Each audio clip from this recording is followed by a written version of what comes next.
언시국 TV 핫 인터뷰입니다. 오늘은 비상계엄 후에 사표를 던진 유일한 고위공직자 류혁 전 법무부 감찰관 만납니다. 예, 안녕하십니까? 예, 불러주셔서 감사합니다. 네, 저도 고맙습니다. 예, 선배님을 뵈서 반갑습니다. 네, 네. 예. 그러니까 윤석열 정부에서 비상계엄에 반대해서 사직한 유일한 고위공무원 맞습니까? 어떻게 하다 보니 그리 되었습니다. 예, 예. 제가 유일할 줄은 몰랐는데 네. 지금까지 보면은 그런 것 같습니다. 네. 그러니까 박성재 법무부 장관이 소집한 회의에는 가셨지 않습니까? 예, 갔습니다. 네. 거기 사표를 내신 거죠? 네, 그렇습니다. 네. 혹시 장관한테 비상계엄에 반대하셔야 한다 이런 고언은 하셨나요? 기회를 주셨다면 네. 저는 당연히 그렇게 말씀드렸을 겁니다. 이거는 잘못된 거고 과거의 12.12 사례를 봐라. 이거를 지금 이게 대사랍시고 만약에 이게 성공했다고 치면요. 그러니까 이게 윗사람이 명령이라고 순응한다고 하면 나중에라도 이거는 부끄러운 일이 생긴다. 가족에게 부끄럽고 역사에 부끄러운 일이 생길 것이다. 이거 따르면 안 된다라고 분명히 말씀드렸을 겁니다. 근데 그런 기회를 주지 않았고 그냥 그렇게 하세요. 이렇게 말씀하셔서 저도 제 소신을 지키기 위해서 바로 사표 썼습니다. 네. 이 박성재 장관 이력을 보니까 이분도 법무부 감찰 담당관, 대검 감찰 이과장 이런 보직을 지내셨더군요. 네, 그렇습니다. 네. 이 가벼운 질문인데 혹시 부인하고는 상의하셨습니까? 예, 그런 식구들 많이 놀랐을 거라고 그런 말씀하시는 분들이 많은데 사실 자랑인지는 모르겠습니다만 집사람은 제가 어려운 결정 내릴 때 정말 제 입장을 많이 존중해 줬고요. 이번에도 집사람이 멀리 놀러 가 있긴 했는데 제가 화가 나서 이제 막 사표 내겠다고 집을 나서겠다고 하니까 애가 전화를 연결했는지 어떻게 했는지 모르겠지만 통화를 했습니다. 그래서 제가 집사람한테 제 소신을 얘기를 했더니 집사람이 다 동의해주면서 힘 실어주면서 딱 한마디 얘기를 한 게 가서 화내지 말고 차분하게 얘기하고 몸 조심하고 오라고. 네. 오거든 꼭 전화하라고. 네. 도착해서 바로 전화했습니다. 그랬군요. 예, 네. 고맙게 생각하고 있습니다. 네. 법률가시지 않습니까? 예. 네. 그렇게 됐습니다. 제가 원래 공대 출신입니다만. 그러게요. 네, 그렇게 그러시더라고요. 됐습니다. 네. 예. 법률가로서 헌재의 이번 탄핵 심판 전망을 해보신다면 어떻게 전망합니까? 저는 여러분들 다 그렇게 제가 지금 말씀드리는 것 당연히 탄핵 심판에 따른 파면 결정이 내려지리라고 보고요. 지금 8분 헌법재판관님들이 계신데 8분들 모두 파면 결정에는 동의하시리라고 생각합니다. 다만 그 이론 구성이라든가 논리 구성에 있어서는 조금씩 소수 의견의 차이가 있을지 모르겠습니다만 결론에 있어서는 8분 모두가 합의된 만장일치로 파면 결정을 내리시지 않을까 이렇게 생각하고 있습니다. 조심스럽게 생각하고 있습니다. 그렇군요. 네. 일부에서 우려합니다만 어떻게 호칭을 변호사라고 해야 될까요? 뭐라고 하는 게 좋겠습니까? 제가 아직 재개업을 안 했습니다. 아, 그러시군요. 잠깐 재개업 신고를 안 했고 네. 변호사라는 호칭은 변호사로 활동하는 사람만 쓸 수 있어가지고요. 그렇군요. 휴업 변호사라고 불러주시면 모르겠는데 그냥 전 감찰관 내지는 유역 전 감찰관. 네. 알겠습니다. 후배님 이렇게 말씀하세요. 그렇게 일부에서 우려를 하지만은 류 검찰관께서는 만장일치로 탄핵 인용이 될 거다 이렇게 전망을 하시는 거죠. 그렇습니다. 이게 지금 박근혜 대통령 때도 만장일치로 탄핵 결정이 내려지지 않았습니까? 파면 결정이 내려지지 않았습니까? 박근혜 대통령의 위법 사유하고 헌법 위반 그런 탄핵 사유하고는 비교가 안 될 정도로 심각한 중대한 탄핵 사유가 있거든요. 그리고 탄핵 심판이라는 것은 기본적으로 위법한 행위를 저질렀느냐뿐만 아니라 미래적 관점에서 봤을 때 이 사람에게 과연 이런 중요 공직을 맡기는 것이 합당한 자 이런 그것도 판단의 하나의 대상이 되거든요. 이게 판단의 근거라든가 여러 가지 이 결정을 내릴 때 고려해야 될 요소란 말입니다. 그런 점에서 보면 이 윤석열이라는 사람이 과거에 보여준 모습은 물론이거니와 지금 이 헌법재판 재판소에서 탄핵 심판 과정에서 보여준 태도가 과연 우리가 생각하는 21세기 이 국격에 맞는 지도자의 모습이라고 생각할 수 있겠습니까? 제가 보기에는 국격을 떠나가지고 그냥 인간적으로도 다른 사람들의 존경심을 많이 잃었다고 생각해요. 그러니까 소규모 집단의 리더로라도 두기에는 부적절한 사람이 아닌가 싶습니다. 네. 그러게요. 계엄도 문제였습니다만 계엄 이후의 그런 발언, 뭐 행동을 보면 말이죠. 만에 하나 대통령이 복귀한다고 하면 바로 레임덕이 아니고 데드덕이 될 것 같아요. 데드덕 정도가 아니고 그 국가를 내전 상황으로 몰아넣을 수도 있고요. 뭐 제가 말씀드릴 수 있습니다만 어떤 집단에 분란이 생겨도 그걸 화합, 치유, 통합을 통해서 이렇게 다 무마시킬 수 있는 훌륭한 지도자가 있나 하면 어떤 집단에 문제가 없어도 문제를 일으키고 분란을 일으키는 사람, 그리고 있는 분란을 더 확대하고 막 상처를 막 이 뭐 더 아물게 하기는커녕 막 더 그냥 뭐 더 덧나게 만들어 가지고 문제를 키우는 사람이 있는데 저는 윤석열 대통령 후자 쪽이 아닌가 싶습니다. 네. 네. 이 또 한 가지 이슈는 말이죠. 윤석열 대통령의 캐릭터에 비추어서 예. 또 모방 범죄를 막기 위해서라도 내란죄에 대해서는 법정 최고형의 감형도 가석방도 심지어 다음 대통령의 특별 사면도 없어야 한다. 저는 예. 그렇게 봅니다만 이 주제는 어떻게 생각하시나요? 그 한번 말씀해 보실 만한 충분한 주제고요. 사실 역사적으로 봐도 뭐 여러 가지 그 과거의 잘못을 단죄한 사례들이 있지 않습니까? 뭐 프랑스의 사례라든가 독일의 사례. 사실은 독일은 1차 대전 이후에 미넨 폭동을 제대로 진압하지 못해가지고 그게 나치라는 집단이 이 말도 안 되는 반인륜적 범죄, 자기네 독일뿐만 아니라 이 전 세계를 상대로 반인륜적 범죄를 저지르게 만들었지 않습니까? 사실은 그때 당시에 그런 반헌법적이고 그 헌정 질서를 파괴하는 사소한 폭력 행위를 묵인하고 그걸 관대하게 그냥 용인하는 태도를 보였던 게 이런 큰 비극이 단초가 됐단 말입니다. 그런 걸 생각해서라도, 그리고 어떻게 보면은 이 일반 예방적인 관점은 물론이거니와 이 사건의 죄질, 행위 태양 이런 걸 봐도 중형으로 다스리면 마땅하고요. 그 이후에 우리 윤석열 대통령이 보여준 태도 이런 걸 봐도 이걸 사면한다든가 국민 통합이라는 이름으로 그걸 빙자해서 쉽게 사면한다든가 이런 거는 좀 어려울 것 같아요. 그러게요. 전두환 대통령도 그랬습니다만은 윤석열 대통령의 경우에 어떤 식으로든 감옥에서 나오면은 여전히 반성도 하지 않습니다만은 오히려 세력을 규합해서 예. 정치적 행동을 하지 않을 할 가능성이 크다고 봅니다. 저는 충분히 그럴 가능성이 있는 사람이라고 생각합니다. 사면이라던가 복권돼가지고 본인이 뭐 피선거권이라도 생긴다 그러면 하다못해 뭐 극우정당이라도 하나 만들어서 또 헌정 질서를 위태롭게 하고 국론을 분열시키는 행동을 안 하리라는 보장이 있습니까?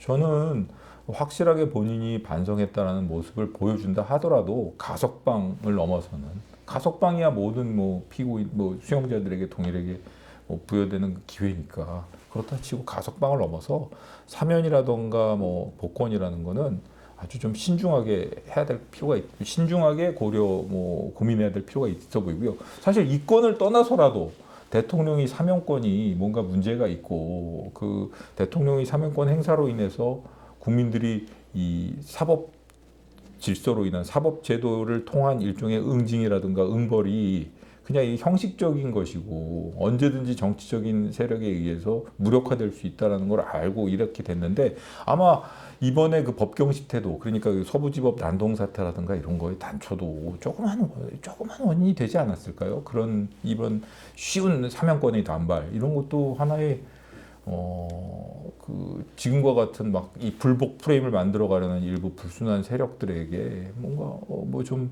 사법제도에 대한 이 뭐 좀 불신, 그다음에 뭐 사법제도를 자기들 마음대로 할 수 있다는 그릇된 신념을 불러 넣어준 거 아닌가 이런 생각이 듭니다. 그러니까 신중해야 합니다. 결론적으로 말해서. 그러게요. 미국에서는 트럼프 대통령이 의사당에 난입했던 폭도들을 사면했지 않습니까? 네. 네. 그런 사태를 우리의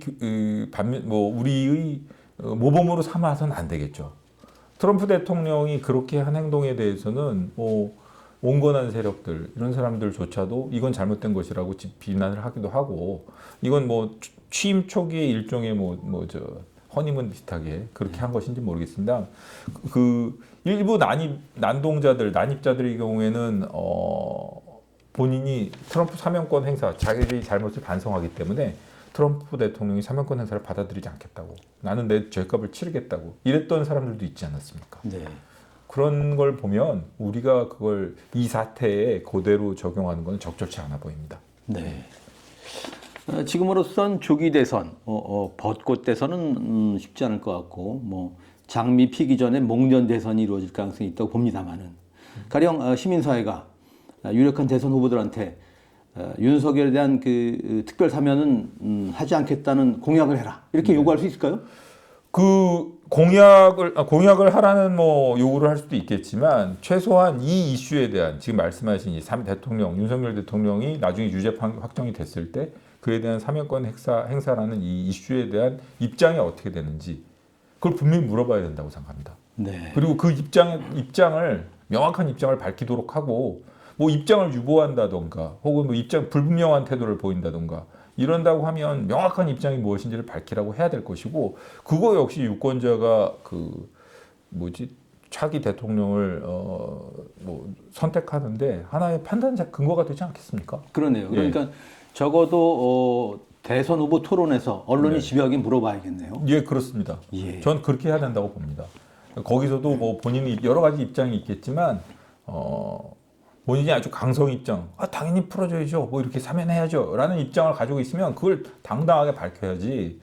그리고 또 아니면 뭐 그러건 안 됩니다 라고 그런 입장을 확실하게 밝히도록 요구를 해야 된다고 생각합니다.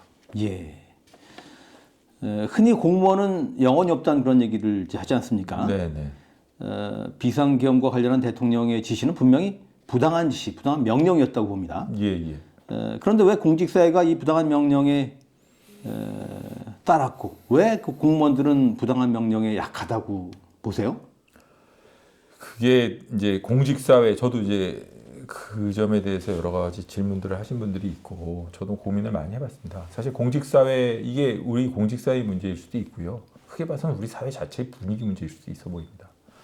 사실 공직사회 같은 경우에는 기본적으로 위에서 주어지는 명령 자체가 부적법한 경우는 거의 없지 않습니까? 통상적으로 수행하는 업무가 뭐 A, B, C, D 이렇게 있을 때 대부분의 경우에 뭐 윗사람의 의견에 동의하지 않더라도 그거는 어느 정도는 재량 범위 내에서 이루어지는 것이기 때문에 그게 합리적인 의사결정이든 아니든 간에, 그리고 공직자라는 분위기는 기본적으로 위에서 주어진 명령을 충실하게 수행하고 그걸 얼마나 큰 성과를 거두느냐 이런 식으로 갖춰져 있는 시스템이지 않습니까? 그렇기 때문에 아마 그 공무원들의 경우에는 지금, 그리고 또 경황이 없었기 때문에 이런 이 명령이 어떻게 된 명령인지 합리적이고 냉정하게 볼 수 있는 시간 자체가 좀 부족했던 것 같고요. 저는 긍정적이라기보다는 좀 좋은 쪽으로 포지티브하게 보려고 하는 것은, 저는 뭐 금방 판단을 해서 사직을 했지만 시간이 흘렀다면 그래도 계속 반발해서 사직하거나 이에 저항하는 공직자들이 나오지 않았을까, 저는 그렇게 생각하고 있고요. 또 하나는 우리 사회적인 측면에서 보면 하향지향적이라고 해야 되나? 명령에 대해서 이렇게 명령에 대해서 이의를 제기한다던가, 그 다음에 그 권위에 도전한다던가, 그 권위에 저항한다던가, 이런 게 쉽게, 그게 권력 거리 지수라고 하는데, 네. 그런 말 있지 않습니까? 네. 우리나라가 그게 이렇게 권력 거리 지수가 낮은 나라가 아니지 않습니까? 그런 사회적인 분위기, 그런 것도 영향을 미쳤을 것 같은데, 어찌되었든 권력 거리 지수가 가까울수록, 낮을수록 그 사회가 더 창의적이고 개방적이고, 이런 부당한 명령에 대해서 언제든지 항거해가지고 자신의 의사를 표현할 수 있고, 사회가 좀 더 사회 의사결정의 질이 높아진다고 하니까, 공직사회도 물론 이런 그 권위에 대해서 항상 그 권위에 대해서 무조건 승복하는 분위기를 고쳐야겠지만, 일반 사회적으로 분위기도 좀 바뀌어야 되지 않을까, 이렇게 생각하고 있습니다. 네. 공무원법에 부당한 명령은 거부할 수 있는 그런 뭐랄까 하여튼 입장, 이런 것들을 반영해서 보장을 하고 있지 않습니까? 그렇습니다. 검사 윤리강령에도 그렇고 뭐 여러 가지, 그리고 그런 법에 보장되지 않았다 하더라도, 저는 제가 그 공대 출신이지만 법조인으로 살아오면서 늘 느꼈던 것은, 법의 원칙이 무언가 하면 형식적인 합법이 중요한 것이 아니라 실질적으로 법의 취지가 무엇인지를 따라가지고 법의 취지를 존중하려는 게 필요한 것인데 당연히 부당한 명령은 형식적인 법의 형태를 취하고 있을지라도 그거는 불이익이기 때문에 이건 저항해야 되는 겁니다. 법이라는 게 뭐 불의를 합당화하고 불의를 더 공고하게 하기 위해서 존재하는 게 아니지 않습니까? 그렇기 때문에라도 저는 뭐 그건 규정을 떠나가지고 당연히 여러 가지 규정들에 보면 합당한 명령, 정당한 명령에 복종하여야 된다라고 되어 있는 것이 당연한 것이지만 그걸 떠나서라도 모든 사람들이 부당한 명령에는 따르지 않아야 된다고 생각하고 이번에 이 사태가 이 부당한 명령에 대해서 어떻게 행동해야 될 것인지에 대해서 아마 좀 생각해보는 기회가 되지 않았나 이렇게 생각합니다. 네. 비상계엄을 앞두고 열린 국무회에 대해서 그 요건을 갖췄냐 그런 논란이 있습니다만은 예. 국무위원 가운데서는 그래도 이 박성재 법무장관이 제동을 걸었어야 되는 거 아닙니까? 저는 가장 법률 전문가라고 할 수 있는 그러니까 국무위원으로서 뭐 대통령의 법무참모이기도 할 수 있는데요. 그리고 모든 법률 사무를 관장하는 최고 책임자이기도 하고 그런 분으로서 적절한 법률적 판단을 내려서 그에 대한 조치를 취한 흔적이 보이지가 않거든요. 그런 점에 있어서는 좀 실망스럽습니다. 예. 네. 이런 질문을 드려보겠습니다. 우리 사회가 네. 이번 내란 사태에서 어떤 레슨을 얻어야 한다고 생각하십니까? 여러 가지가 너무 워낙 많아가지고요. 사실 이게 단순한 문제 아니지 않습니까? 그리고 아직도 현재 진행형이지 않습니까? 저는 전체 사태의 진행을 놓고 봤을 때 탄핵 결정이 인용되고 유죄 판결이 내려져도 1부 능선 내지는 2부 능선을 겨우 넘은 거라고 생각하거든요. 앞으로 해결돼야 될 문제가 더 많다고 생각합니다.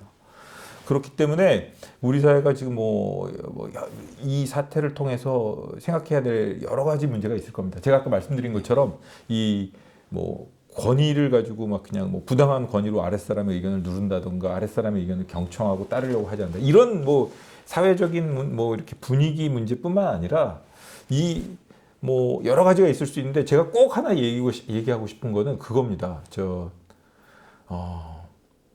민주주의가 1988년, 87년 6월 항쟁 이후로 당의 직선 개헌 이후로 당연히 항상 민주주의는 그냥 공고해지고 발전하는 방향으로만 그 방향, 순방향이 그 방향이라고만 생각을 했는데 지금 이렇게 모든 분야가 이렇게 전 세계 인류 국가들과 어깨를 나란히 하고 있는 이 와중에 어디선가 극우 유튜브 보면서 계엄을 꿈꾸는 사람도 있었다는 걸 깨닫게 되지 않았습니까?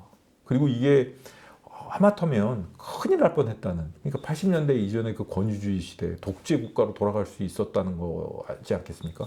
언론 보도를 보면 드러나는 것마다 더 끔찍한 것 같아요. 전 국민 출국 금지라던가 그렇죠? 네. 그러니까 이런 걸 보고 있으면 이런 걸 꿈꾸는 시대착오적인 세력이 있었고 그런 시대착오적 세력들이 국정의 최고 운영자 자리까지 이르렀으며 그 다음에 아직도 그 주변에 그걸 옹이하려는 세력들이 있다는 거. 이 점에 대해서 국민들이 정말 크게 각성하고 그렇지만 너무 좀 두려워하거나 이럴 건 아니지만 어쨌든 정신 똑바로 차리고 이게 온전히 회복돼서 다시 민주주의가 정상 궤도에 돌아설 수 있도록 그 민주주의는 기본이니까요. 네. 기본이지 않습니까? 모든 경제 자유, 사회, 문화 이거 기본이라고 생각하거든요. 저는. 그렇기 때문에 그런 자유민주주의 회복에 대한 확실한 신념, 메시지 이런 걸 던져준 게 아닌가 싶습니다. 네. 저는 보수의 원조라고 할 수 있는 김영삼 대통령이 네네. 하나회를 척결함으로써 예. 군에 대한 문민 통제를 확립했다고 봅니다. 네네. 그런데 이번에 내란을 통해서 윤석열 대통령이 이걸 되돌려놨지 않습니까? 그렇게 볼 수도 있을 것 같습니다. 군 통수권자로서 군을 정치적으로 오염시켰다. 문민 통제가 확립된 줄 알았던 군을 오염시켰다. 오염시켰을 뿐만 아니라 최정의 세력들을 오히려 반란에 가담시켜서 그 전투력이라 그래야 되나 사기를 최고로 저하시키고 제가 국조특위 옆자리에 곽종근 우리 특전사령관이 앉아 있었는데 그런 최정의 부대들을 전부 다 지금 사기를 땅바닥으로 떨어뜨린 거 아닙니까? 네. 이걸 좋아할 사람들은 그렇게 본인들이 싫어한다고 얘기하는 본인이야말로 실질적인 측면에서는 어떻게 보면 윤석열 대통령이야말로 가장 강력한 친북 세력 아닌가 싶습니다. 네. 제목이 나왔네요. 진짜입니다. 저는 지금 북한 입장에서 가장 대한민국의 국군들이 사기를 떨어뜨리고 가장 전투 태세를 흐트러뜨리는데 성공한 사람이 윤석열 대통령이 아니면 누구겠습니까? 네. 근데 정작 북은 흔들리지 않았습니다. 그게 저도 뭐 흔들리지 않았다기보다는 지금 나름대로의 입장이 있어서 뭐 네. 우크라이나 파병이라던가 그리고 북한도 놀라지 않았을까 하는 생각도 들고요. 저는 뭐 그냥 어쨌든 이 인터뷰에서 말씀드리긴 그렇습니다만 이런 사태를 우리한테 유리하게 이용할 수 있는 방향도 있지 않을까 이런 생각도 해봤습니다. 네. 방법이 있겠다 이런 생각도 듭니다. 네. 이미 벌어진 일은 벌어진 일이고 정말 전화위복을 삼아야 되지 않을까 네. 그런 생각을 하게 됩니다. 그런데 말입니다. 류 감찰관께서는 그 추미애 장관 시절에 개방직으로 법무부 감찰관이 되셨고 네네네. 추 장관이 윤석열 총장을 당시 중징계하려 했을 때 반대하신 걸로 압니다. 맞습니다. 당시 윤 총장 징계에 대한 반대 입장을 지금도 유지하시나요? 저는 그런 질문을 하시는 분들이 많아가지고 저도 생각을 깊게 해봤는데요. 그게 단순히 저 자신의 행동에 대한 합리화를 떠나가지고 절차적인 면 그리고 실체적인 면에서 좀 더 신중했어야 한다는 점은 유지하고 있습니다.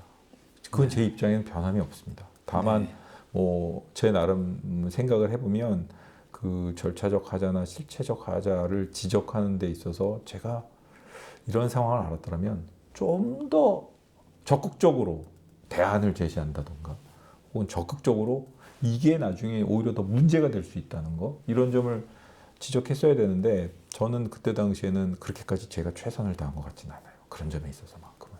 그러니까 뭐 제가 가지고 있는 역량이 100이라고 친다면 절반도 최선을 다한 것 같지가 않아요. 그 점에 있어서는 좀 후회가 있습니다. 네. 그래서 이런 윤석열 대통령이라는 말 자체가 안 나오도록 했어야 되는데 제가 무슨 점장이도 아니고 미래를 내다볼 수 있는 능력도 아니고 저는 다만 그때 당시에 생각했던 거는 절차적 실체적 하자가 분명히 있고 그런 절차적 실체적인 면에 있어서 좀 더 신중하게 접근을 해서 이 문제를 좀 원만하게 해결할 수 있어야 한다라는 입장에서는 변함이 없습니다. 네. 뭐 역사의 가정이란 없지만 만일 당시에 류 감찰관께서 법무장관이었다면 그럼 어떻게 그 문제를 푸셨을 것 같아요? 저는 어떻게든 윤석열 대통령이 거의 없는 사람 취급했을 것 같아요. 뭐라 그래야 되나 좀 정치적으로나 혹은 사회적으로 이렇게 돋보이거나 부각되지 않는 그리고 원래 검찰의 자리는 그렇게 부각되는 검찰총장이나 이런 사람들이 검찰의 업무를 수행하는 사람들이 사회적으로 이렇게 부각돼 갖고 주요 인물로 보이고 그러면 안 되는 거거든요. 검찰이라는 건 있는 듯 없는 듯 해야지.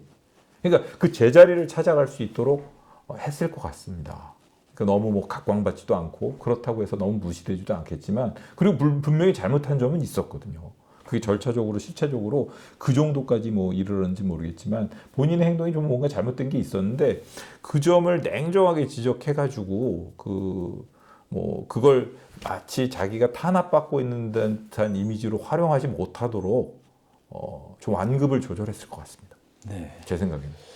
그래서 조용히 임기를 마치고 퇴임하도록 했겠죠. 네. 좀 그렇게 생각합니다. 그래서 여쭤보는데 문재인 대통령은 그 윤 총장의 그 임기를 존중했습니다만 그러나 그 일부에서는 그 당시에 임기의 총장도 대통령을 얼마든지 퇴진시킬 수 있다. 뭐 이런 얘기들도 하거든요. 예, 그때 뭐 그렇게 생각하시는 분들이 많았고 그 다음에 임기제 총장의 경우에도 여러 가지죠.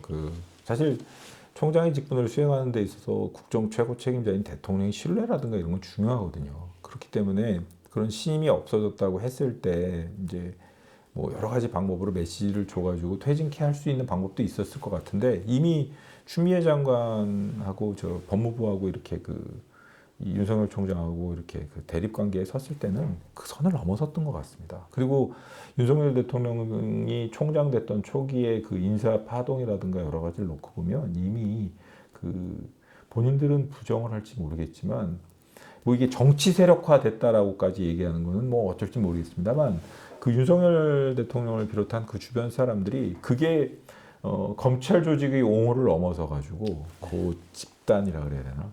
그 집단이 옹호에 똘똘 뭉친 건 맞거든요. 사실 윤석열 대통령이 그 징계파동 사태가 나기 직전까지는 말이죠. 그 검찰 내에서도 윤석열 대통령 파가 소수였어요. 근데 그 징계 사태를 토대로 하면서 벌레를 죽이더라도 절차와 예의, 뭐 형사소송법에 갖춰진 여러 가지 그 뭐 이런 뭐 그런 그러니까 아무리 나쁜 사람을 처단한다 하더라도 절차는 지켜야 되는 거 아니냐. 라는 목소리가 힘을 얻게 되면서 어떻게 보면은 나중에 윤석열 대통령 징계에 반대하는 검사들이 뭐 전국 검사들이 서명이 막 그냥 물밀듯이 이렇게 막 그 완전히 저 검찰 게시판을 장식을 했거든요. 그런 걸 놓고 보면 어떻게 보면은 정말 소수로 이제 거의 고사되기 직전이었던 그 윤석열 대통령 지지 세력들이 갑자기 살아날 수 있는 계기를 만들어 준 게 실질적으로는 그 사태입니다. 네. 그리고 검찰 구성원 전체가 아닌 건 아니잖아? 라고 얘기하는 윤석열 대통령이 이제 와서 지금 놓고 보면은 그 정도로 검찰의 가치를 상징하는 인물이 아니라는 거는 명확한 것 같은데 마치 검찰의 가치, 정의, 공정과 상식의 아이콘인 것처럼 자기가 행사할 수 있는 기회를 준 거 아닙니까? 그렇지 않습니까? 그러니까 그런 점에서는 참 안타깝습니다. 네.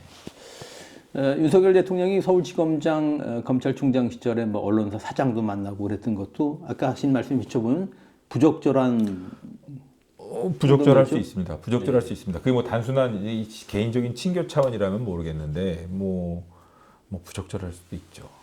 그리고 본인이 그렇게 만난 것 자체가 그 공적 지위, 사적 이용이라고 할 수 있는 그런 요소도 있습니다. 본인이 좀 이렇게 보면은 그런 지위에 있으면서 사적으로 사람들 만나면서 의지되고 이러는 걸 좋아하는 사람이었던 것 같아요. 지금 보면. 그러니까 그런 점에서 봐도 적절치는 않죠. 근데 그게 파면에 이를 정도, 해임에 이를 정도의 사유냐? 그거에 대해서는 의문이 있습니다. 저는. 네. 문재인 정부의 검찰 개혁에 대해서는 어떻게 평가하시는지 모르겠습니다. 일단 이렇게 여쭤보겠습니다. 100점 만점에 몇 점 주시겠습니까? 그거에 대해서는 쉽게 말씀드리기가 어렵고요. 어떤 사람을 평가할 때 뭐 전체적인 점수를 줄 수도 있지만 하나하나 이제 뭐 인품이 어떤지 뭐 이렇게 나눌 수 있지 않습니까? 네. 의도 자체에 처음에 검찰 개혁을 하겠다는 의도, 왜 이걸 하려고 들었는지 그 점에 대해서는 저는 나쁜 점수는 주기 어렵다고 생각합니다. 왜냐하면 검찰 조직이 우리 사회가 되게 복잡하고 발전됐는데도 불구하고 아직도 마치 검찰 조직이 모든 사회의 기준, 옳고 그름을 판단하는 자기들이 척도인 것처럼 행동하는 요소가 있거든요. 이건 제 말이 아니고요.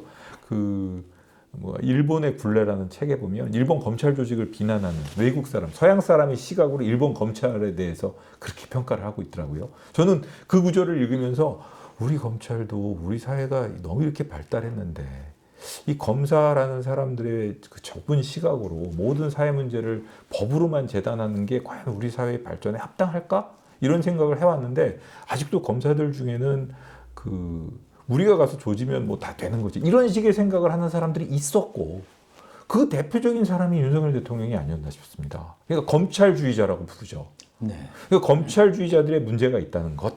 그리고 또 하나는 검사가 가지고 있는 권한이 너무 막강해서 이 부패의 가능성이 높다는 거. 그러니까 예를 들어 수사 지휘권뿐만 아니라 모든 사건에 대한 수사권을 완벽하게 갖고 있어가지고 이게 폭주하기 시작하면 어떻게 걷잡을 수 없을 정도로 되기 때문에 이건 권력 분산 차원에서라도 좀 뭔가 그걸 갖다가 제약을 해야 된다는 것. 이런 점에 있어서는 그런 동기에 있어서는 저도 동의합니다. 네. 근데 그거를 공수처의 신설, 이번에 수사권 뭐 이렇게 논란으로도 보면 공수처의 신설이라던가 검찰에 대한 수사권을 아예 직접 수사권을 전면 박탈하면 박탈하고 수사 지휘권을 통해서 경찰의 폭주를 제어한다던가 이런 적절한 논리가 아니라 일부 수사권도 살려뒀지 않습니까? 네. 그러면서 또 수사 지휘권은 없어졌어요. 이 결론에 있어서는 어떻게 됐냐면 수사는 갈수록 지연되고 아무도 책임지지 않고 저는 이제 검사를 관뒀고 제가 무슨 피해를 당했거나 했을 때 제 사건이 바로 해결이 안 돼요. 경찰에서는 뭐 모르겠다는 식으로 나오고 검찰에서는 경찰에 다시 떠넘겨가지고 오래 끌고 아주 비용이 많이 그리고 이번에 공수처 보시면 알겠지만 설치된 거에 비해서는 제대로 된 역량을 뭐 발휘하지 못하지 않습니까? 그런 점에 있어서는 분명히 정비가 필요합니다. 이번 일을 계기로 삼아서라도 국민들이 원하는 신속하게 수사가 되고 내 권리 구제를 받을 수 있으며 이런 중대한 문제가 생겼을 때 수사권 논쟁이 생기지 않는 그런 수사 구조 개선을 해야 됩니다. 또 뜯어고치고 완전히 또 뭐 이런 식으로 하자는 것이 아니고 뭔가 개선을 해야 돼요. 그런데 문정부가 검찰 개혁을 하는 과정에서 네. 임기 초에는 그 이른바 그 적폐청산을 하느라고 특수부를 오히려 그 키우지 않았습니까? 조직도 키우고. 그렇습니다. 그렇습니다. 이게 자기 모순 아닙니까? 모순이고요. 이게 일반 국민들은 잘 모르시는데 그때 당시에 이제 그 특수부 사건 막 이런 거에 치중하면서 뭐 신문을 뭐 그냥 맨날 크게 적폐청산 사건들이 장식을 하는데 그 중에 일부는 무죄도 나지 않았습니까? 그렇죠. 사법 뭐 여러 가지 무죄도 났습니다. 그 정도로 무리하게 기소를 했다는 얘기예요. 국민들의 박수. 그 사람들이 그런 그 재판을 받는 과정에서 뭐 고생한 것도 그렇지만 지금 검찰의 인력 구조 자체도 지금 직접 수사 그러니까 그 수사 개시를 할 수 있는 범위는 되게 좁아졌거든요. 그런데도 불구하고 모든 역량을 그 분야에 집중하고 있단 말입니다. 그래서 일반 형사 사건 그러니까 국민들이 자기 피해 당한 것을 구제해 달라고 요청하는 그런 사건들에 대한 인력이 너무 부족해요. 너무 부족해가지고 지금 검찰이 해방 이후에 이렇게까지 사건을 지연시키고 늦게 처리하는 그러니까 검찰뿐만 아니라 이거는 경찰, 검찰 전체 그 형사사법제도의 그 수사 단계를 책임지고 있는 모든 분야에서 이렇게 지연돼 본 적이 없습니다. 그러니까 이제 본령에 충실하기보다 그 정치 수사에 그렇습니다. 집중했던 거군요. 그렇습니다. 네. 이게 이 문제가 지금 심각합니다. 그리고 그 세력들이 보면은 과거에는 이 특수라면 특수에서도 보면은 아주 일부 세력들이거든요. 이 뭐 이렇게 좀 균형, 특수, 기획, 공안 이렇게 균형을 이루면서 이 검찰 조직 내에서도 뭐 이렇게 법적으로 규정되어 있지 않지만 어느 정도의 권력 분립이라고 그래야 되나? 네. 이런 상호 견제 균형 이런 게 있었는데 완전히 없애버렸어요. 윤을 추종하는 세력. 그리고 그와 윤과 무관하게 살아가는 일부 사람들. 그 말씀 들어보면 윤 대통령이 검찰도 오염시켰군요. 제 얘기가 아니고 저 선배들 중에 하나는 가는 곳마다 저 손을 대는 곳마다 망치고 있다고. 지금 저 검찰 망쳤죠. 네. 의료 분야 있지 않습니까? 예. 우리나라 의료 분야가 어디 가도 저 흠잡을 수 없는. 그리고 우리나라 의료 분야도 뭐 문제가 있다면 있겠죠. 하지만 어느 나라 의료 수준보다도 높으며 그 다음에 저렴하고 접근성도 좋고 이랬지 않습니까? 근데 지금 이 분야도 도대체 뭐 때문에 뭔지 모르겠지만 2,000명 과거에 자기가 당했던 사법개혁을 그대로 따라가려고 했던 것인지 그 고집 피우고 그러니까 그러는 바람에 의료 분야도 그렇게 됐죠. 정치 이렇게 됐죠. 제가 보기엔 국격을 뭐 향상시킨다더니 국격을 뭐를 하고 있는 건지 참 이게 이건 개인적인 얘기고 제가 정치 평론가 아니어가지고 네. 근데 참 실망스럽습니다. 네. 그러니까 뭐 마이너스의 손이네요. 그렇게도 볼 수 있을 것 같습니다. 네. 아까 말씀하신 대로 공대 출신의 검사로서 법무부에 근무하셨고 한때는 그 삼성전자 법무팀에도 계셨습니다. 네. 이런 다양한 경험과 경력을 쌓아서 나름대로 그 검찰 개혁에 대해서는 그 균형 있는 대안을 제시하실 수 있을 것 같은데 말씀이죠. 이제 출범할 다음 정부가 검찰 개혁을 어떻게 하는 게 좋을지 주요 이슈들 예컨대 뭐 기소청 신설이랄지 뭐 검사장 직선제 이런 대안들에 대해서는 어떤 입장이신지 뚜렷하게 지지하시는 건 무엇이고 또 뚜렷하게 반대하는 건 무엇인지 그런 말씀을 좀 해주시죠. 저는 아까 이미 이번 검찰개혁, 지난번 검찰개혁을 통했고 발생한 문제점에 대해서는 충분히 말씀드렸고 제가 지향하는 바는 당연히 일반 시민들 입장에서 권리 구제가 빨리 이루어지고 그 다음에 그게 경찰에 의한 수사든 어떤 수사든 수사권이 폭주하거나 남용되는 경우를 방지하기 위한 제도를 충분히 만들어야 된다고 생각하고요. 그게 목표가 되어야 된다고 생각합니다. 그리고 지표는 지금 현재 수사가 1년, 2년 막 이렇게 지연되는 경우도 있거든요. 복잡한 사건 같은 경우에는. 그리고 전국을 무대로 한 이런 사건 같은 경우에는 신속하게 수사가 잘 안 이루어져요. 옛날처럼 이런 무슨 컨트롤 타워가 있는 게 아니기 때문에. 그러니까 그런 점에 대해서는 분명히 정비가 이루어져야 될 것 같고, 뭐 지능범, 또 전국적인 그 거대 사기 조직 이런 거에 대한 그런 걸 대응할 수 있는 개혁은 이루어져야 될 것 같고, 그리고 그 분야에 대해서는 당연히 국민들이 바라는 검찰이니까 여러분들의 의견을 다 종합적으로 해서 저희가 생각하지 못하는 분야도 많을 겁니다. 저는 어찌되었든 간에 제가 그런 티를 안 내려고는 했지만 검사로서 살아왔기 때문에 저는 제 조직의 굴레, 조직에서 바라봤던 그 시야를 벗어날 수가 없어요. 그건 분명한데, 다만 한 가지 이제 제가 말씀드리고 싶은 거는 이 방송을 뭐 검찰 후배들이 안 보겠죠. 뭐 봐줬으면 좋겠는데 보는 한 명이라도 보는 후배가 있다면 그 얘기를 해주고 싶어요. 그러니까 검사를 사랑하고 검찰 조직이 좋아서 그 평생의 직업으로 삼을 만한 직업 맞습니다. 그 보람을 느끼는 직업이 맞고 그 긍지도 있고. 근데 보람과 긍지가 요즘에 많이 무너졌다 하더라도 그 최선을 다해주기를 바라고요. 사건 처리하기 위해서. 특수 사건이 전부가 아니라는 거예요. 근데 또 하나는 검찰 조직 내에서 접하는 사람들, 이제 외부 사람들도 잘 못 만나라는 게, 만나지 말라는 게 이제 그거거든요. 그 검찰 조직에서 만나고 검찰 조직에서 사건을 통해서 바라보는 세상, 그게 전부가 아니라는 거를 본인 스스로도 깨달아야 하고, 자꾸 그 틀을 깨고 나가서 일반 사람들의 시각에서, 그러니까 폭넓은 시각으로 세상을 바라볼 수 있어야 한다고 생각합니다. 군인, 공무원, 그 다음에 또 선생님, 이 검사, 판사 이런 직업들은 아주 그 제한되어 있는 특수 직역의 사람들이라서 그 사람들하고만 어울려가면서 그 시각으로만 사회를 보려고 하면 앞으로 저 살기 힘들고 제대로 된 사건 처리도 안 됩니다. 그렇기 때문에 좀 시야를 좀 넓히는데 노력해 줬으면 좋겠다. 그리고 그게 어떻게 보면은 그리고 검찰 조직이 아까 얘기한 것처럼 이 복잡한 사회를 검찰 조직이 모두 다 재단해서 우리가 주장하는 것이 정의이다. 오로지 우리가 정의를 독점하고 있다라는 생각, 그런 거 버릴 수 있도록 좀 포용력 있고 좀 개방적인 생각을 가졌으면 좋겠다. 이런 얘기를. 예. 예를 들어서 그 실현성을 떠나서 검사장 직선제 이런 제도는 권리구제 쪽에 조금 기여할 수 있는 제도가 되지 않을까요?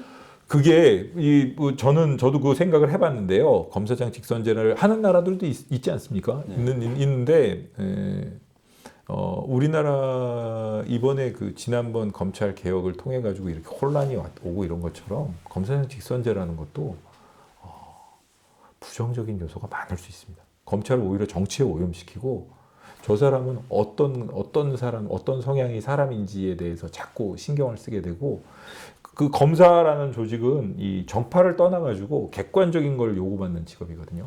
그런 객관성을 계속 추구하고 그걸 교육받고 그게 유지될 수 있도록 검찰 조직을 어떻게 보면은 공고하게 외풍에 휘둘리지 않도록 그렇게 만들어줘야 되는 것이지, 검사장 직선제 좋아 보일 수 있습니다. 국민이 원하는 검사장을 뽑는 거니까. 근데 그게 오히려 한 번도 해보지 않은 길을 갔는데 그게 완전히 잘못된 길일 수도 있어요. 네. 돌이킬 수도 없고요. 그러면은 공수처는 고쳐서 써야 됩니까? 공수처는 고쳐서 쓰든 아니면 폐지를 하든 대폭 수술이 필요하다고 생각합니다. 이 예산에 비해서 국민 입장에서 본다고 그러면 예산에 비해서 가성비가 너무 떨어지죠. 쉬운 말로 가성비가 너무 떨어지죠. 그리고 이번 사태 지금 저는 그 말씀 물어보시면 대답하려고 그랬었는데, 지금 막 계속 정신없이 구속되면서 달려오던 수사가 공수처로 사건이 넘어가면서 갑자기 딱 멈춰져가지고 주변에 뭐 가담자들 이런 데 대한 수사조차도 지금 도대체 어떻게 된 거야? 이런 말이 나오고 있거든요. 시스템 문제입니까? 아니면 공수처 검사들의 역량 문제입니까? 둘 다 한 것 같습니다. 그리고 역량 부분은 뭐 본인들이 불편해할 테니까 제가 막 그러겠는데, 어쨌든 시스템은 역량이야 뭐 높이면 되는 것이고, 그렇죠? 그리고 거기 있는 사람들도 시각이 다를 뿐이지 우리가 뭐 역량이 이렇게 말씀하실 분들도 있을 텐데 시스템이 잘못된 것도 많죠.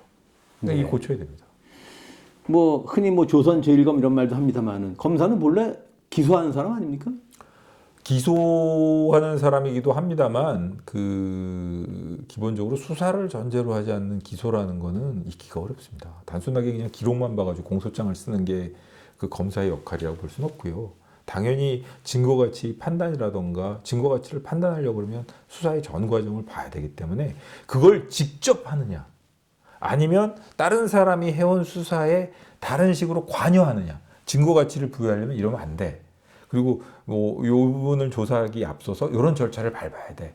이런 식으로 조언을 하는 방식으로 거기에 관여하느냐의 문제이지 수사와 기소가 완전히 그냥 기록이 왔어 그걸 가지고 공소장을 쓰는 거는 검사가 아니라 사법연수생이죠. 기록 검토하는 거에 지나지 않죠. 그럼 검경 수사권 조정은 어떻게 해야 돼요, 그러면? 검경 수사권 조정은 제가 아까 말씀드린 것처럼 저는 혹시 금태섭 뭐 그 전 의원님 의견 만약의 경우에 검찰이 직접 수사의 폐해가 그렇게 심하다고 생각이 되면 검찰은 아예 직접 수사를 못하도록 해야 됩니다. 그리고 오히려 물러나서 직접 수사를 하는 각 수사기관을 정확하게 적법 절차에 어긋나지 않고 신속하게 수사할 수 있도록 오로지 지휘하는 기관으로 남아 있어야 합니다. 자기가 직접 수사를 하면 말이죠. 저도 직접 수사를 해봤지만 객관성을 유지하기 힘들어요. 저 바깥에 있는 저쪽에 있는 사람을 오로지 적으로만 보게 되거든요. 그리고 내가 꺾어야 될 사람.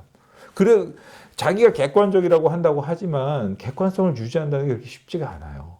그리고 인간적으로 미워질 때도 있고 죄를 직접적으로 보지 않습니까? 그러니까 그렇지만은 한 발짝 뒤에 물러서 가지고 이 사건을 바라보게 되면 이 사건 수사가 너무 지나친 것 같은데 이런 생각을 할 때도 있고 그 특수부 검사들 같은 경우에는 직접 수사할 때는 직접 수사 상대방을 하지만 이 옛날에 경찰이 특별수사나 광수대 사건이나 이런 거를 검토해서 그걸 지휘하기도 하거든요. 그러면은 약간 좀 무리하다 이런 생각을 하게 될 때도 있어요. 제3자 입장에서. 그러니까 용어 선택을 한다면은 그 검경 수사권 조정보다는 수사 지휘권의 강화 이런 게 필요한 건가요? 검찰의 직접 수사의 폐해의 완전한 방지를 네. 위한 대안을 만들어야 될 거고요. 그게 직접 수사권이 완전 박탈이든 아니면 직접 수사는 정말 제한된 경우에 국민들이 모두 원할 때 뭐 아주 심각한 사건이 터져가지고 이럴 때만 하도록 하고 전부 못하고 모든 검사들을 오로지 이 국민의 권리 침해 그리고 발생된 범죄의 사건이 적정한 처리를 위해서만 노력할 수 있도록 그렇게 만들어야죠. 네. 아까 검사 직역의 문제 얘기하셨습니다만은 아시는 대로 뭐 노무현, 문재인, 윤석열 대통령이 다 법률가 출신이지 않습니까? 네. 조기 대선에서 선출될 다음 대통령도 법률가 출신일 가능성이 큽니다. 네. 그래서 드린 질문인데 법률가 출신 정치인 내지는 대통령 어떤 한계가 있습니까? 장점도 있습니까? 장점도 있을 수는 있겠죠. 근데 지금 어떻게 보면은 그 단점이 최고로 응축되고 단점이 최고로 증폭돼서 나타난 사람이 윤석열 대통령이 아닌가 싶고요. 법조인이라는 직업은 제가 뭐 공대 출신이기도 하고 그렇습니다만 미래지향적이고 그다음에 사람들을 이렇게 뭐 여러 사람들의 의견이 있으면 그걸 아울러 갖고 끌고 나가려는 그런 직업은 아닌 것 같습니다. 이게 발생했던 사태를 돌이켜보고 누가 잘했네 잘못했는지를 판단하고 그다음에 회고적인 직업이죠. 그렇기 때문에라도 어떻게 보면 정치 영역은 끌어안고 포용하고 미래를 향해서 이끌어 나가는 그런 직업인데 편가르기를 해가지고 내 편 아니면 적 뭐 이런 식으로 반대편을 적대시하고 이런 거에 익숙한 법조인들이 과연 정치 주류를 담당하는 게 합당한가 싶고요. 뭐 아주 법률가들이 늘어나가지고 그런 그 법률가들의 기존 문화라든가 이 법조 직역의 문제에 오염되지 않은 사람들이 있으면 모르겠는데 어쨌든 법조인이 정치에 관심을 갖는 건 충분히 이해하지만 충분하게 물이 빠지고 그런 법조인으로서의 뭐 사회를 바라보는 시야가 넓어지고 이렇게 되지 않은 다음에는 정치를 하는 것은 적절치 않아 보입니다. 그렇게 본다면 대법원장이 정치에 참여하지 않듯이 네. 검사를 하다 그만뒀다면 모를까 검찰 종장까지 지낸 사람은 검찰 조직만 지휘해 왔지 않습니까? 그렇습니다. 그런 점에서 정치에 참여하는 것은 바람직하지 않다 그런 생각이 바람직하지 않다고 생각합니다. 그리고 그런 충분한 재사회화의 과정, 좁은 사회에서 살다가 재사회의 과정을 거치지 않는 한 정치를 하면 안 되고 사실 해온 분들이 없거든요. 일부 국회의원까지만 하셨을지 모르겠지만. 근데 그분들도 욕을 먹었단 말입니다. 근데 이번 사태를 보니까 참 좀 실망스럽습니다. 많이. 좀 어떻게 보면 검사 조직의 일원으로서 뭐 일원이었던 사람으로서 일원은 아니죠. 예. 네. 일원이었던 사람으로서 좀 죄송스럽고 부끄럽기도 합니다. 네. 예. 단도직입적으로 윤석열 정부 검찰공화국 맞죠? 검찰공화국, 검찰주의자들이 득세했던 시대는 맞는 것 같습니다. 네. 예, 그리고 일부 편협한 법조인들이 그 윤석열 대통령이 말하는 카르텔을 형성해서 자기들끼리의 그 공화국을 꿈꿨던 게 아닌가 이렇게 생각합니다. 공화국이 아니죠. 왕국을 꿈꿨던 게 아닌가. 왕국이죠. 네. 예, 예. 검찰 카르텔 왕국, 일부 편협한 그 법조 카르텔 왕국을 만들려고 든 거 아닌가 이런 생각이 듭니다. 네. 왕국이죠. 윤석열 대통령이 그날 그 대국민 담화를 할 때 의자 빼주고 거기에 앉는 모습, 그리고 나서 국민들을 상대로 계엄을 설득한 게 아니지 않습니까? 네. 이 계엄을 할 필요성을 설득한 게 아니라 너희들은 계엄을 따라야 돼. 그러니까 어떻게 보면 본인 스스로가 왕으로 즉위하려고 들었던 즉위 선포식이 아니었나 이런 생각이 들어요. 그런 점에서 전두환도 모델을 했겠지만 저는 윤석열의 모델은 박정희 아니었나 그런 생각이 듭니다. 박정희 대통령을 모델로 했으면 그보다 더 치밀했어야 되지 않을까요? 저는 그렇게 생각합니다. 네. 저는 박정희 대통령은 네. 어찌되었든 간에 그 산업화의 기틀을 만드는 양반이란 말입니다. 그리고 지금 우리가 누리고 있는 거에 경제적인 부분에 있어서의 기틀을 만들었어요. 그러니까 장기 집권은 했지만은 성과를 냈다. 그럼요. 카이스트의 기틀, 키스트도 만들었죠. 네. 중화학구업의 기틀을 만들었죠. 조선업의 기틀도 만들었죠. 뭐 방위산업의 기틀도 만들었죠. 오늘날 뭐 여러 가지 그 뭐 전투기도 만들고 이런다는 것들이 다 기틀이 그때 만들어진 거란 말입니다. 반도체 조립 공정도 처음 시작했는 70년대예요. 이 사람은 기본적으로 정치인의 마인드라기보단 공대생의 마인드가 아니었나 싶습니다. 물론 정치적으로는 대실패죠. 나중에 자기 부하한테 암살당했으니까 대실패죠. 근데 이런 그 발끝도 못 따라갈 사람인 것 같은데요. 네. 어디 전두환 대통령도 정말 저는 학교 다닐 때부터도 싫어했지만 뭐 싫어했다기보다는 이 좀 문제가 있는 사람이라고 생각했지만 전두환 대통령하고도 비교가 안 되지 않습니까? 아니 집권의 모델을 뭐 그렇게 취했을 것 같다는 말씀. 집권의 모델이요. 네. 집권의 모델은 자기 나름대로 잘못 이해했겠죠. 잘못 이해해가지고 그렇게 했는지 모르겠지만 그 집권의 모델은 차라리 뭐 그 히틀러나 네. 이런 사람을 모델로 하지 않았을까요? 네. 네. 자, 마지막 질문입니다. 내란 평정 후 우리 사회를 어떻게 디자인해야 한다고 보십니까? 아유, 제가 그거는 이제 정말 솔직히 말씀드리면 제가 대답드리기에는 뭐 제 대답이 얼마나 의미가 있겠습니까? 제가 뭐 말씀드린 것처럼 이렇게 좁은 영역에서 살아온 그냥 이게 감찰관에 불과하기 때문에 말씀드리기는 좀 그런 것 같고 제 개인적인 의견은 그냥 말씀드리고 싶습니다. 뭐 계엄 이후 뭐 이런 것도 아니보다 저는 사회가 뭐 아까 좀 인터뷰 전에 잠깐 말씀드렸지만 우리 사회가 계속 발전해 왔다고 생각했거든요. 그리고 더 자유로워지고 창의로워지고 그리고 이 뭐 젊은 친구들 이런 친구들 뭐 이렇게 보면은 이렇게 정말 생각하지도 못했던 이런 창의적인 아이디어를 가지고 뭐 여러 가지 웹툰이라던가 유튜브 영역 이런 걸 뭐 그다음에 뭐 이렇게 그 정말 생각하지도 못했던 뭐 노벨 문학상 수상이라던가 이런 분야들이 있지 않았습니까? 네. 그런 걸 보면서 우리 사회가 발전한다고 생각했는데 그렇게 되지는 못한 것 같아요. 그것 때문에 참 마음이 아프고 이런 민주주의가 회복이 됐으면 좋겠고요.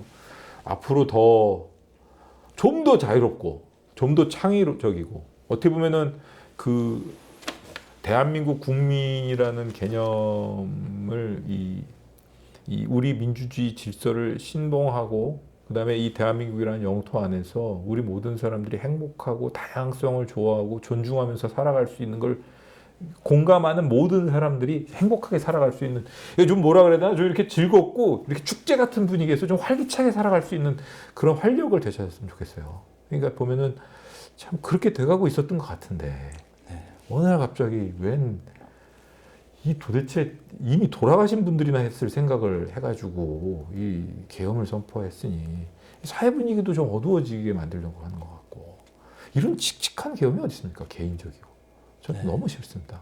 그래서 앞으로는 좀 홍대 앞 분위기 같은 네. 그런 나라가 되었으면 좋겠습니다. 네. 예, 고맙습니다. 예. 언슈 TV 핫 인터뷰 오늘은 윤석열의 비상계엄에 반대해서 유일하게 사표를 던졌던 고위공직자 류혁 전 법무부 감찰관 만났습니다. 고맙습니다. 이게